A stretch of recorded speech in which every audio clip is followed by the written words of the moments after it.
काही जिल्ह्यांमध्ये एकही पेशंट्स कोरोना पॉझिटिव्ह निघालेला नाही, त्यापैकी चंद्रपूर जिल्हा एक जिल्हा आहे. हे खरं आहे. असतानाही काही 2 दिवसापासून चंद्रपूर जिल्ह्याच्या नावानं COVID-19 इंडिया ORG मध्ये 2 पेशंट नोंद केलेली आहे. वास्तविक ती खरी नोंद नाही आहे.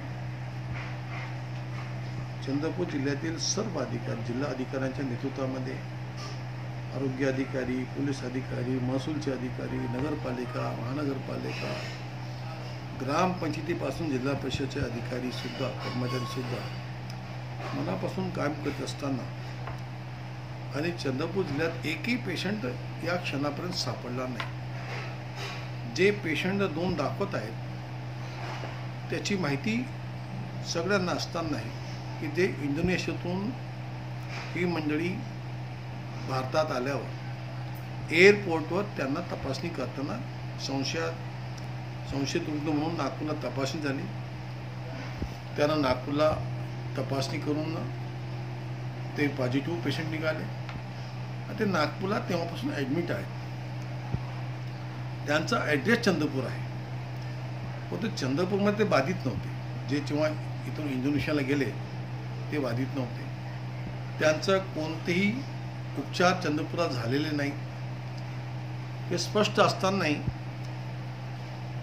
2 दिवसापासून चंद्रपूर जिल्ह्यातील सगळ्या अधिकाऱ्यांची मेहनत, नागरिकांचं सहकार्य यावर या चुकीच्या नोंदीमुळं पाणी पडत आहे. अपमान होता अधिकाऱ्यांचा, सेवेचा अपमान होतो.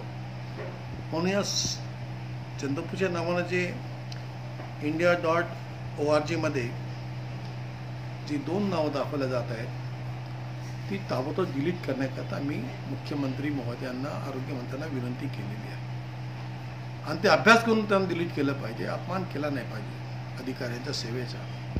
वास्तविक या ठिकाणी जी सेवा केली कर्मचाऱ्यांनी, अधिकाऱ्यांनी, जिल्ह्यातील जनतेने जे प्रतिसाद दिलेला आहे मोदीजींच्या आव्हानाला, घर में रहो, घर में रहो, घर में ही रहो, ते लोकांनी स्वीकार केला.